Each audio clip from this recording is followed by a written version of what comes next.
Hello guys and girls. मैं CA प्रतीक विनय नेवे आपका तहे दिल से स्वागत करता हूँ निश्चय बैच में। कैसे हो आप सब लोग? I hope you all must be doing very well.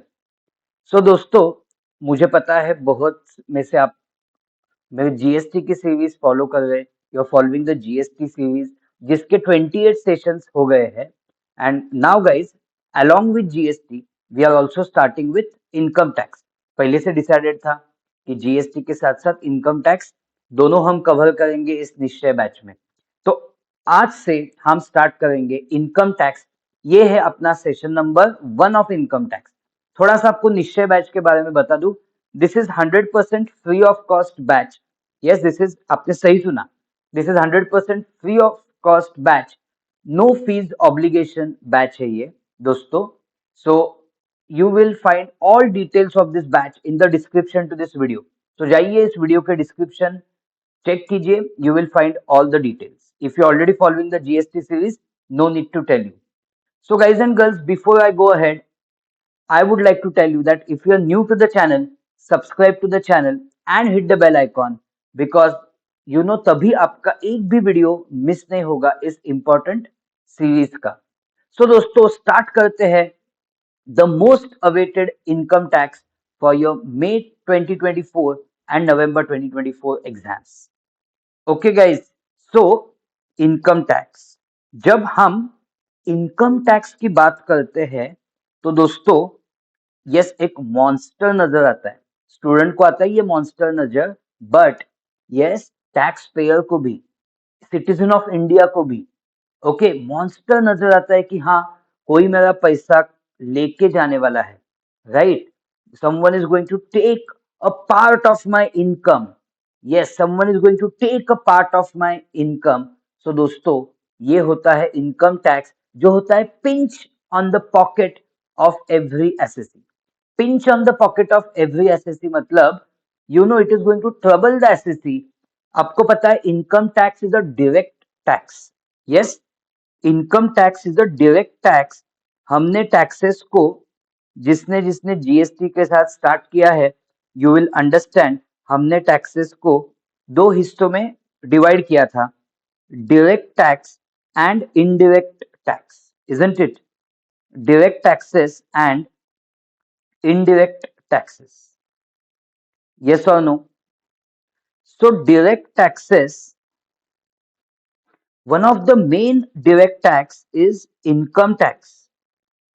Yes, one of the main direct taxes, income tax, and indirect taxes, you already know, it is GST and customs. Okay, but अभी हम ज्यादा बात indirect tax की नहीं करेंगे। इस session में बात करेंगे about income tax. Yes, so friends, why we call income tax as direct tax? क्योंकि उसका बर्डन और लेवाई सेम पर्सन पे होता है। The लेवाई and burden of income tax is absolutely on same person. लेवाई and burden of income tax is absolutely on same person. मतलब sir, मतलब the one who is earning has to pay the income tax. So iska levy and burden is on the same person. Okay. And it is a tax which is covered under union list. Yes, ये tax को cover किया गया है union list में. This is the tax covered under union list. Therefore, कौन collect करता है income tax India में? So therefore, income tax is revenue of central government. I repeat, income tax किसका revenue है? Income tax is revenue of central government. Income tax is revenue of central government. Agreed, guys? Yes, sir. Yes, sir. So, as a SSC, as a citizen, as the resident of India, okay, आपका कुछ income होगा। If this pi, पाई समझता है ना सबको? If this pi is representing your income, ये जो पाए है ना, ये आपका इनकम है। अब इसमें से कुछ हिस्सा, some part you will have to give to government as tax. ये इतना कम पार्ट होगा ये नहीं बोल रहा हूं, but some part of this income you will have to give to government as tax. So it is a direct contribution done by citizen of India to the government. Agreed? It is a direct contribution. Direct contribution है वो, इसलिए direct tax बोलते हैं। उसका burden और levy एक ही person पे है, सेम पर्सन पे। एक ही पर्सन पे मतलब सेम पर्सन में है। हमने देखा है जीएसटी में burden can be passed on. Okay, shopkeeper is paying GST to government, but shopkeeper क्या करता है, 100 को उसको गुड्स बेचने थे तो वो 100 को नहीं बेचेगा। सपोज 5% इज जीएसटी, तो वो 105 को बेचेगा। तो वो 5 रुपीज का बर्डन पास ऑन होता है इनडायरेक्ट टैक्सेस में। ओके, बट डायरेक्ट टैक्स में वो जो 100 रुपए कमाए हैं ना, उसमें से कुछ हिस्सा गवर्नमेंट को देना है। So that is your direct tax. And ये आपका मेजर डिफरेंस है direct tax and indirect tax में। Did you all get the point? Yes sir. तो इनकम का कुछ हिस्सा गवर्नमेंट को देना पड़ेगा as tax. Now that is called as income tax. Okay, income tax is the revenue of central government. Income tax is the revenue of central government. यहां तक सबको क्लियर है friends? Is it absolutely clear to all of you till this point? Yes sir. अब ये जो income tax हम देखने वाले हैं, उसमें इनकम टैक्स जो देखने वाले हैं उसमें what is the body of law? What is the body of law? हम हमेशा कौन सा भी एक्ट देखते हैं, कौन सा भी लॉ देखते हैं, तो we are interested in seeing body of law. क्यों बॉडी ऑफ लॉ देखना चाहिए? क्योंकि आपको पता तो होना चाहिए कि हम जो पढ़ने वाले हैं वो एग्जैक्टली यस कौन से एक्ट से आने वाला है। सो इनकम टैक्स का बॉडी ऑफ लॉ क्या है? Its body of law is मतलब source of law, income tax act 1961। Yes, income tax act 1961, income tax rules. Okay, income tax rules 1962। Okay, क्योंकि act cannot give solution for all the things. Act सब चीजों के लिए solution नहीं देगा। तो act for the procedures will say as prescribed. Okay, तो जब एक्ट में वर्ड यूज होगा एज प्रिस्क्राइब्ड, तो आपको आना है कहां पे? आपको आना है रूल्स में। Okay, let me tell you, this is a regular batch. That's why we are going very slow. Okay, and you have to maintain notebook along with me. आपको सच में टैक्स पढ़ना है मेरे साथ, तो you have to maintain this notebook along with me. Okay, so income tax act, income tax rules, और क्या क्या है? Body of income tax law. Yes. Then एक मेजर चीज आपको समझनी है, that is finance act. That is Finance Act. Agreed? Then next what you have to understand is notifications. क्या समझना है आपको? Notifications issued by central government. So this also becomes body of law. जब act में बोला जाएगा as notified, दोस्तों जब एक्ट में बोला जाएगा as notified, then you know you have to go to notifications. Okay, then decided cases by honorable supreme court. Decided cases by honorable supreme court. Okay, तो ये बन जाता है आपका body of income tax law. Body of income tax law मतलब source of income tax law. Okay, जब भी कुछ क्लैरिफिकेशन देना है गवर्नमेंट को, ओके सपोज एक पर्टिकुलर इश्यू है, उस इश्यू के दो इंटरप्रिटेशंस निकलते हैं, तो गवर्नमेंट क्या करती है? गवर्नमेंट निकालती है समथिंग कॉल्ड एज सर्क्यूलर्स, क्या निकालती है government? Circulars issued by CBDT.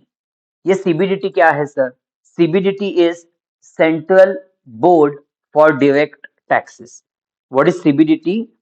It is Central Board of Direct Taxes.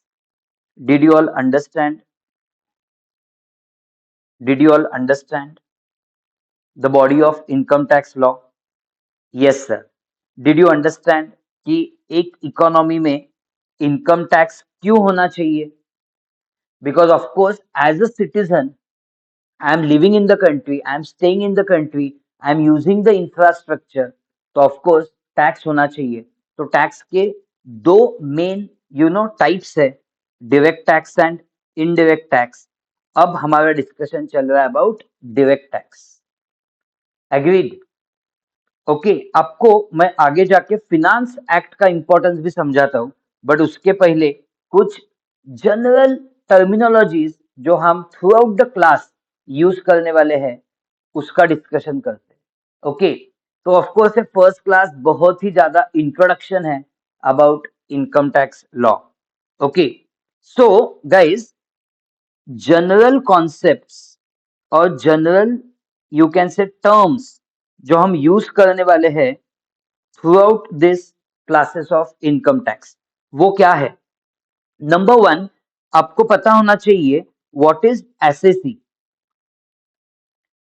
तो मैं हमेशा एक वर्ड यूज करूंगा एसएसी. तो हु इज एसएसी?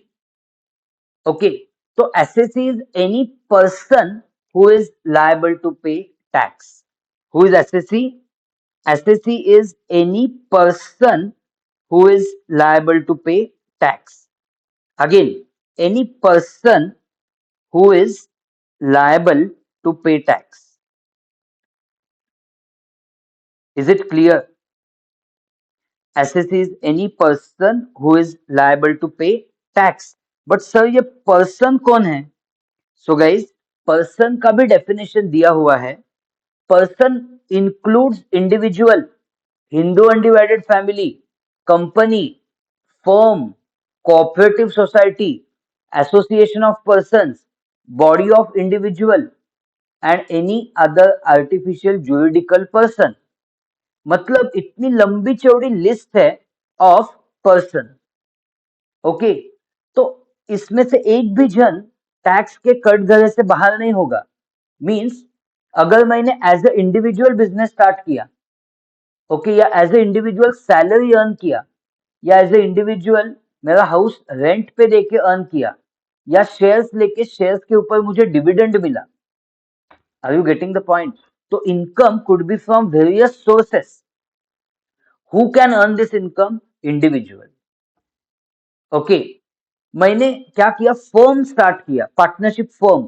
फर्म ने बिजनेस किया, firm has done business, so who has earn the income? Firm. तो firm का भी असेसमेंट होगा. Firm also will become liable to pay the tax. Agreed? मैंने private limited company start किया, मतलब my holding is there in the private limited company. Private limited company will be liable to pay the tax. Getting it? And वो company शायद मुझे directors remuneration देगी, उसके ऊपर मैं as a individual income tax pay करूंगा. Are you getting the point? मतलब now who is assessee? Any person who is liable to pay the tax.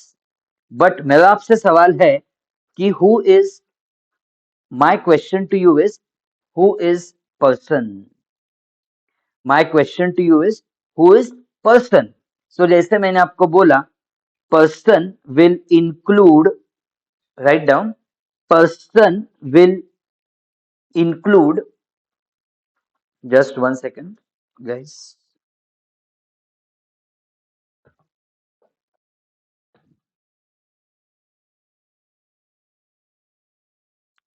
Person will include individual, HUF, Hindu undivided family.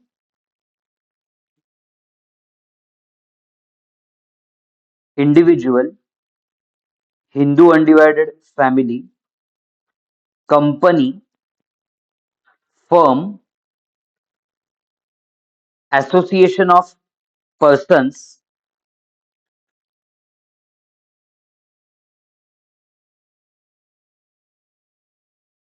let's call it as AOP, body of individuals, body of individuals, that is BOI. Okay, then cooperative society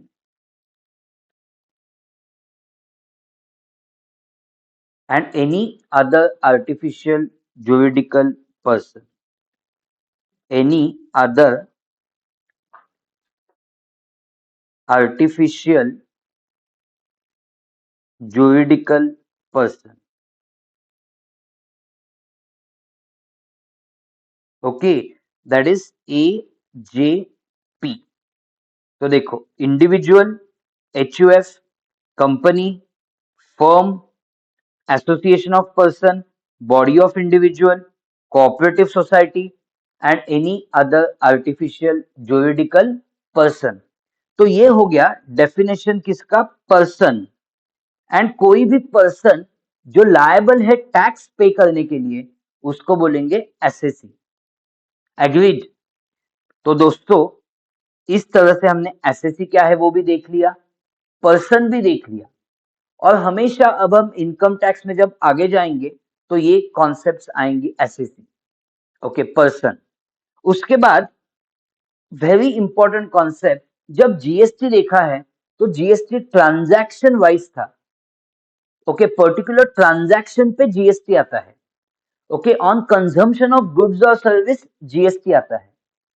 but income tax कैसे है? It is for particular time span. Income will be earn for particular time span. मानते हो कि नहीं? Income will be earn for से month, या for half year, quarter, okay, और for financial year. तो इंडिया में एग्जैक्टली यस, गवर्नमेंट कौन से बेसिस पे टैक्स कलेक्ट करना चाहती है? Do they want to collect the tax on monthly basis, okay, और हाफ ईयरली बेसिस, और annual basis? So government wants to collect income tax on annual income. So जिस year में income earn होता है, I repeat, ये जो concept है बहुत ही ज्यादा इंपॉर्टेंट कॉन्सेप्ट है. This concept which I am telling you right now is utmost important in income tax. Concept का नाम है previous year. What is the name of the concept? Previous year. Now guys, what is previous year? So previous year is financial year. Previous year is financial year in which income is earned. In which income is earned. समझा कि नहीं? तो यहां पे ना students हमेशा धोखा खा जाते हैं. It is a financial year in which income is earned. It starts, so of course it will start on 1st April of PY. It will start on 1st April of PY, and 1st April of PY, it will start on 1st April.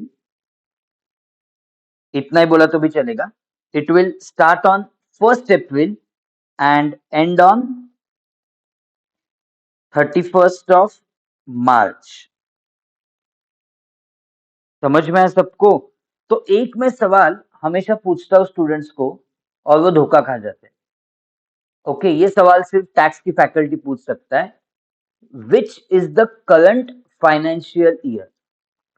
Okay, which is the current financial year? मतलब current previous year. Which is the current previous year that we are sitting in? तो बहुत simple जवाब है इसका actually. अब आपको previous year को English के एंगल से नहीं देखना है, मतलब प्रीसीडिंग ईयर, ये उसका लॉजिक नहीं लगाना है.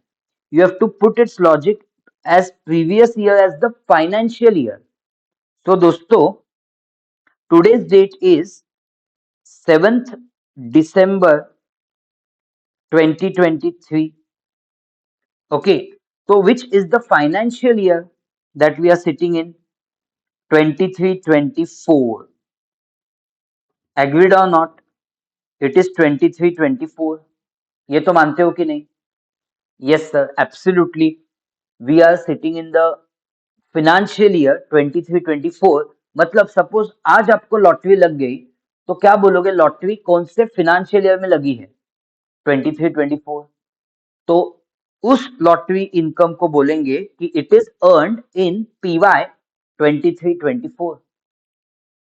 Is it agreed? It will be said that that lottery income is earned in PY 23-24. And so समझ में आ गया सबको पीवाई की कॉन्सेप्ट. अब और एक कॉन्सेप्ट है, that is the concept of assessment year. कौन सी कॉन्सेप्ट है? That is the concept of assessment year. Okay, so what is assessment year? It is a financial year. It is a financial year immediately succeeding. Succeeding मतलब immediately succeeding the PY. Succeeding मतलब immediately next वाला. Immediately succeeding PY. Okay, तो वो क्या है? It is that FY in which income of PY is assessed to tax. क्या word use किया मैंने? Assessed to tax. It is that FY in which income of PY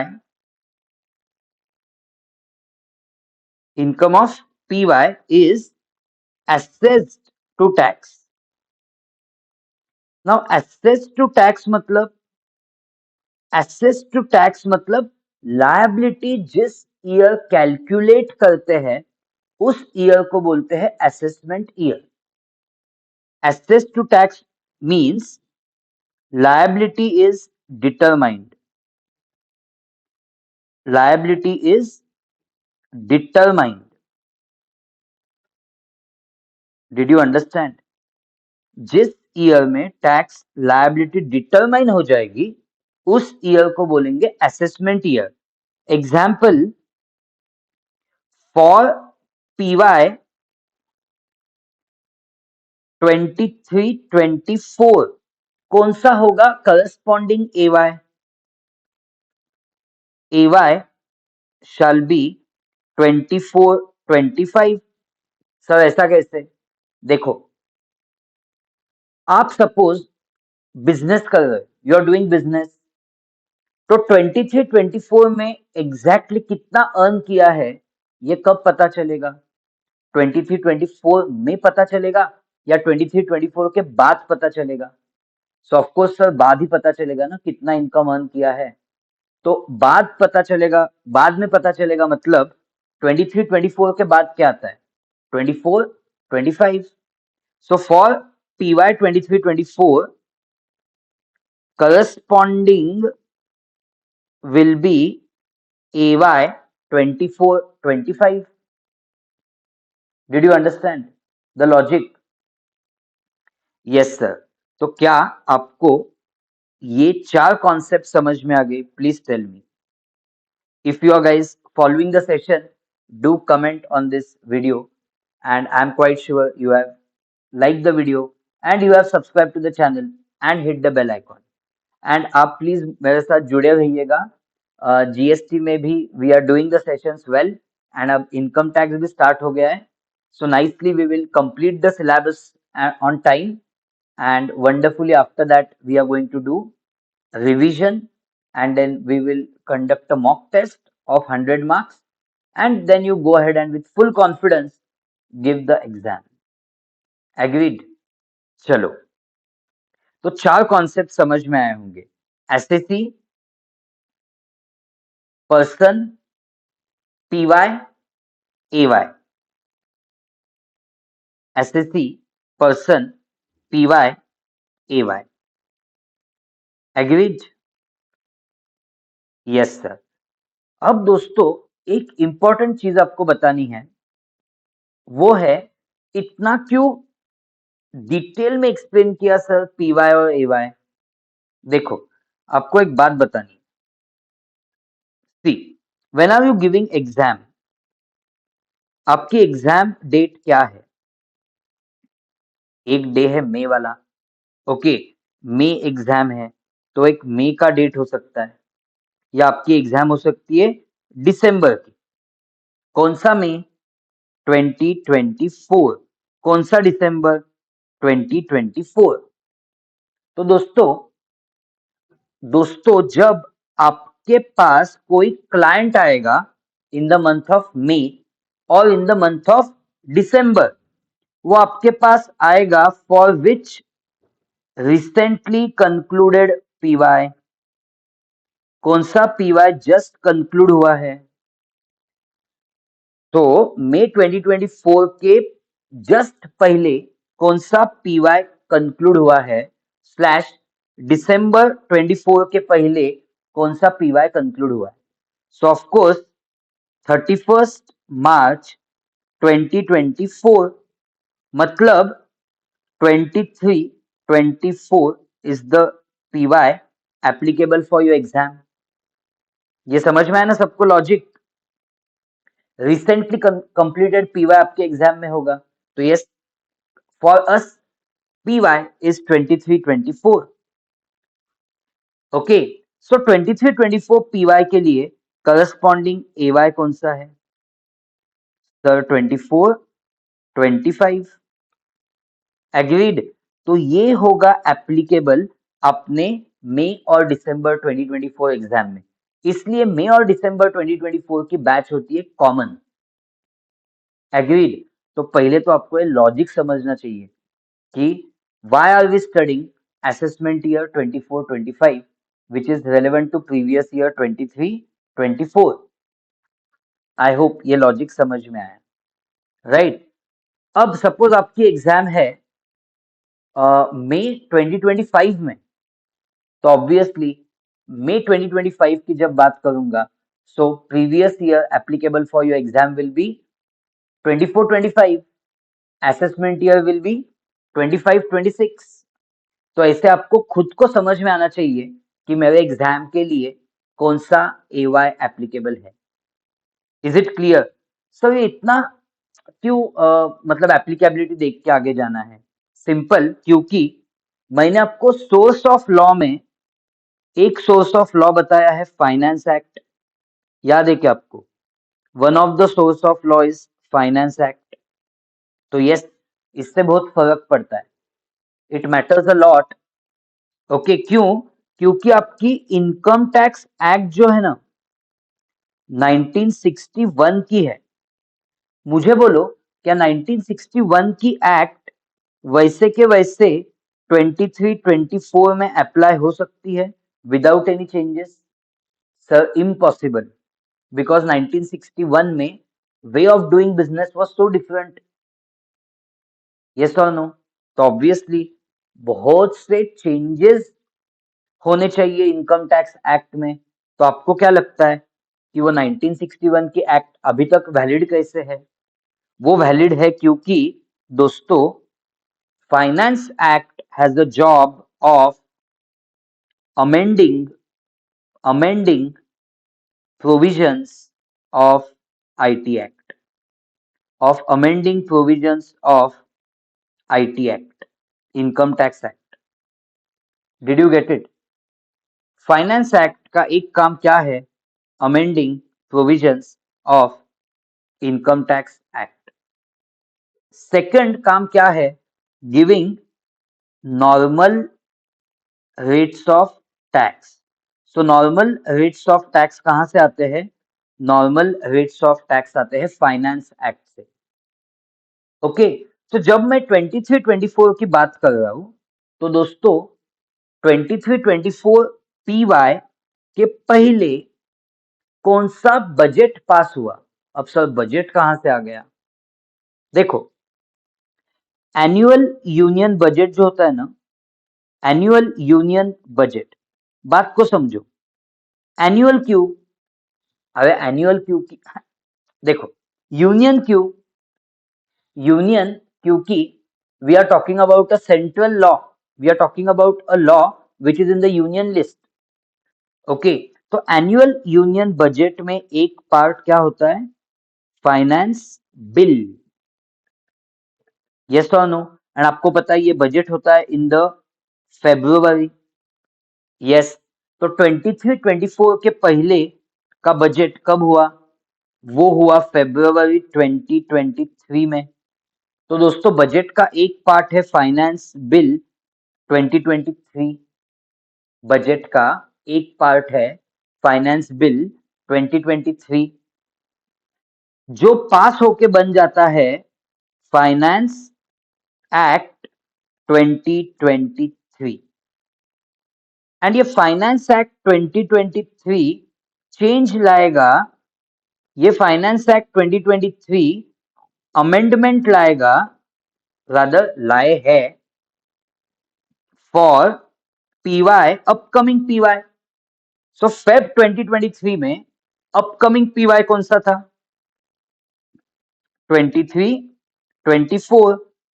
इसका ही मतलब है for AY 24-25। Did you understand? It will bring amendment for AY 24-25. Did you understand? Yes or no? Yes, sir. Absolutely. Absolutely. Finance act इसलिए important हो जाता है.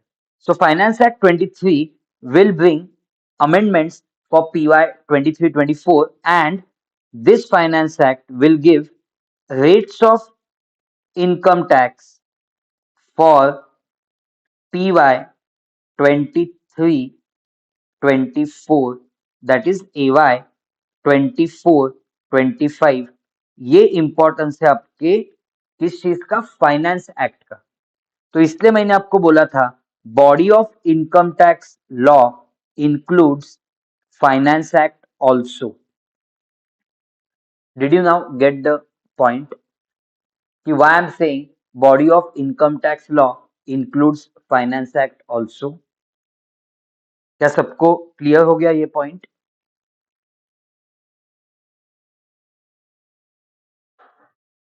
Yes sir, absolutely, absolutely, मजा आ गया.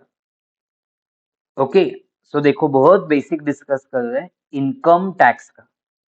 टैक्स ऑन इनकम, तो income में से कुछ हिस्सा गवर्नमेंट को जाएगा. कौन से गवर्नमेंट को जाएगा वो भी डिस्कस किया. सेंट्रल गवर्नमेंट को जाएगा, क्योंकि ये कवर्ड है यूनियन लिस्ट में, because income tax is covered in union list.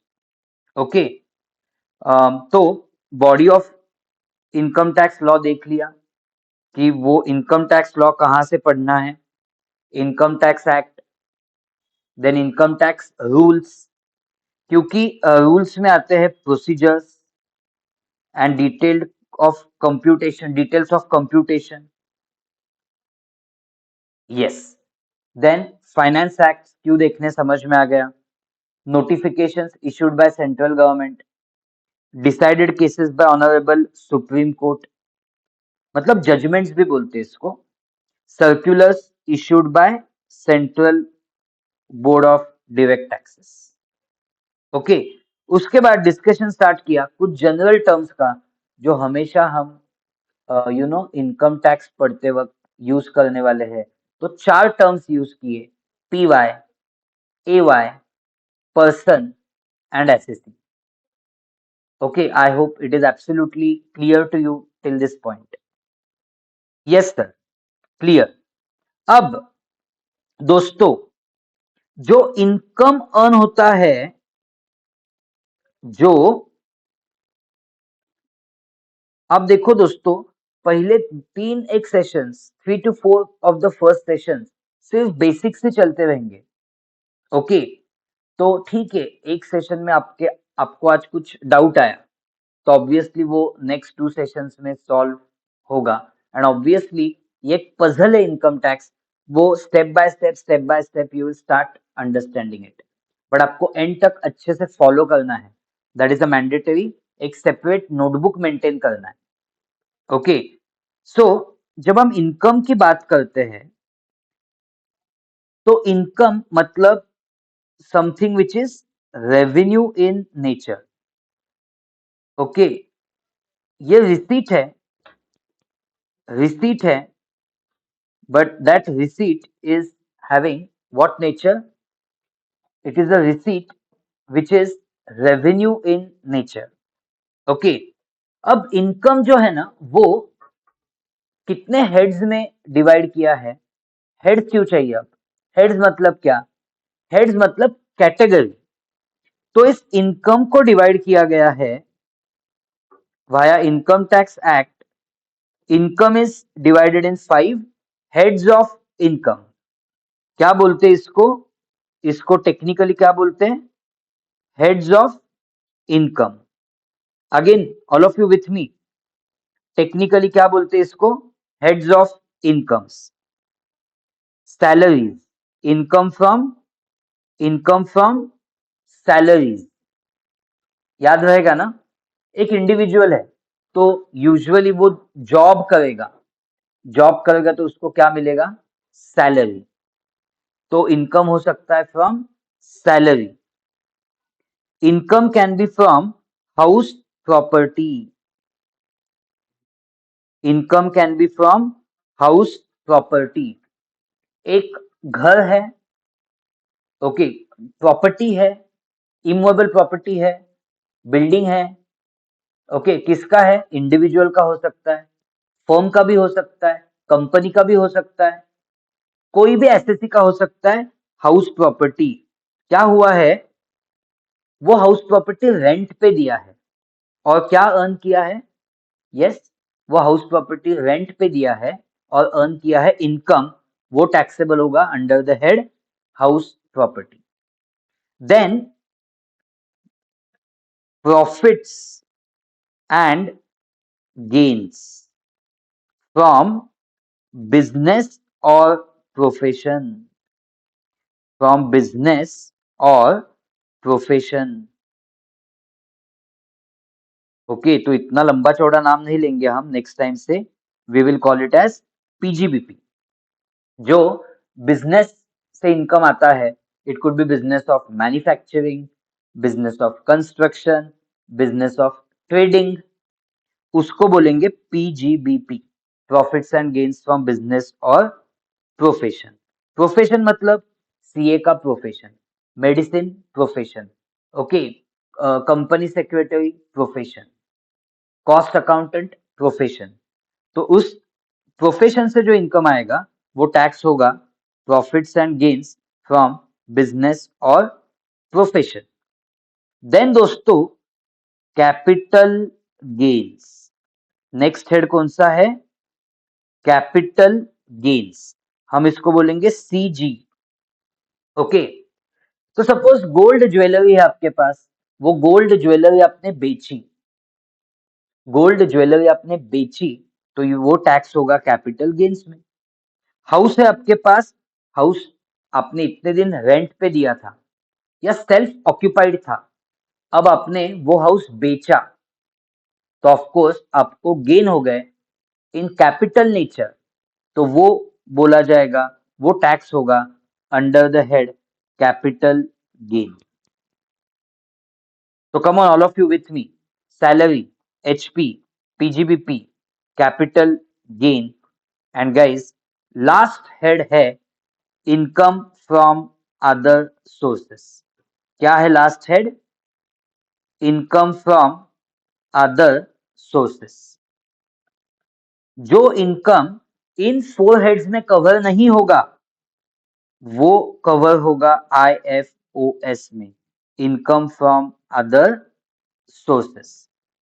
Okay, और कुछ स्पेसिफिक इनकम जैसे winning from lotteries, crosswords, horse races, puzzles, any games, okay, या डिविडेंड इनकम, ये स्पेसिफिकली टैक्स होता है IFOS में, इनकम फ्रॉम अदर सोर्सेस। तो is it clear to all of you? कितने हेड्स ऑफ इनकम है, clear हो गया? Okay, of course. तो सर आपने तो सिलेबस ही नहीं बताया, डायरेक्टली स्टार्ट किया। देखो, सबको पता है कि the weightage of income tax is 50 marks. Okay, at the time of starting GST only मैंने बोला था कि 50 marks GST, 50 marks income tax, isn't it? और सिलेबस ऑफ कोर्स मैं आपको आने वाले सेशंस में बताऊंगा। ऐसा क्यों? क्योंकि आज मैं सिलेबस बताऊंगा तो each and every word for you is a foreign, नया वर्ड है आपके लिए, तो you will not be able to connect with the syllabus. But आज के इस सेशन के बाद और नेक्स्ट एक दो सेशन के बाद you will start understanding the grammar and terminology in income tax. समझी बात? That's why I am going step by step. चलो, तो सैलरी जो है ना, कवर्ड है सेक्शन 15 टू 17। ऑफ कोर्स, कौन सी एक्ट मत पूछो, income tax act. HP is covered in 22 to 27. PGBP is covered in 28 to 44. Capital gain is covered in 45 to 55. IFO is IFOS is covered in 56 to 59. ये सब आपके sections हो गए of income tax act. तो इनमें इन heads का calculation कैसे करना है, इन हेड्स के अंडर टैक्सेबल इनकम कैलकुलेट कैसे करना है, ये डिस्कस होगा इन पर्टिकुलर सेक्शंस के अंडर। एग्रीड? ऐसा नहीं कि सिर्फ सेक्शंस के अंडर ही होगा, सेक्शन के साथ कुछ रूल्स भी आएंगे। तो ऐसा मत सोचो कि 15 टू 17, 15, 16, 17 तीन ही सेक्शन है तो ये सैलरीज क्या एक दिन में हो जाएगा, ऐसा नहीं है। ओके, उसके साथ बहुत सारे बाकी थोड़े सेक्शंस भी देखने, रूल्स भी देखने हैं, तब जाके सैलरीज का हेड कंप्लीट होगा। एग्रीड? बट एनीवेज, आज ज्यादा टेंशन मत लो। Today do at least till this point and let me know, have you understood what we discussed? कुछ भी डाउट है, लिटरली कुछ भी डाउट है, तो you can ask me on the message in the app. Okay, और अगर ये सेशन यूट्यूब पे आता है तो you can ask me on the YouTube in the comments. And I have also given you guys my contact number. Do join Nishchay Batch WhatsApp group. It is absolutely free of cost, the whole batch. Agreed? So I will see you guys in the next session. In next session बहुत अच्छे से आगे बढ़ाएंगे with further provisions in income tax. Okay? चलो, तो एक चीज मतलब देखो, ऐसा आपको हाफ हार्टेड नहीं छोड़ना है। तो एक चीज आपको बता के जाऊंगा, हेवी होने मत दो। एंड करने वाला था सेशन, बट लगा आपको एक जिस्ट बता के जाओ। ये जो 5 हेड्स का टोटल है ना, salary plus HP plus PGBP plus capital gain plus income from other sources, इसको बोलेंगे GTI। गाइस क्या बोलेंगे? GTI। GTI मतलब, yes, you are understanding this concept for the first time in life, तो इसको बोलेंगे ग्रॉस टोटल इनकम। अगेन क्या बोलेंगे इसको? Gross total income. Okay, gross total income में से माइनस करेंगे deductions under chapter 6A। Deduction मतलब नॉर्मल इंग्लिश लैंग्वेज लॉजिक लगाओ, डिडक्शन मतलब कुछ सब्ट्रैक्शन मिलेगा आपको from gross total income, and अब जो रिजल्टेंट फिगर आएगा उसको बोलेंगे total income, and total income ही है टैक्सेबल इनकम। टोटल इनकम ही है टैक्सेबल इनकम। एग्रीड? एंड इस टैक्सेबल इनकम पे हम कैलकुलेट करेंगे टैक्स लायबिलिटी। टैक्सेबल इनकम पे कैलकुलेट होगी टैक्स लायबिलिटी। ओके, बट दोस्तों बहुत कुछ आगे पढ़ना है, बेसिक्स में भी बहुत कुछ आपको कॉन्सेप्ट्स बताने हैं। सो till we meet next time, that is till tomorrow, please keep on revising in your mind these things that we have discussed, क्योंकि आगे जो देखने वाले हैं वो इसके कनेक्शन में ही होने वाला है, राइट? चलो, now really signing off, CA Prateek Neve from Prateek Neve's tax classes, Zest Learning Studios. Thank you so much. See you in the next session. Tab tak, keep happy, keep learning, keep smiling. And if you are new to the channel, do subscribe to the channel and hit the bell icon. And do let us know कि आपको हमारे videos and हमारे lecture sessions कैसे लगते हैं, उससे आपका benefit होता है कि नहीं। एंड बेनिफिट होता है तो खुद पे सीमित मत रखो उस बेनिफिट को, pass it on to your friends as well. Thank you guys, bye bye.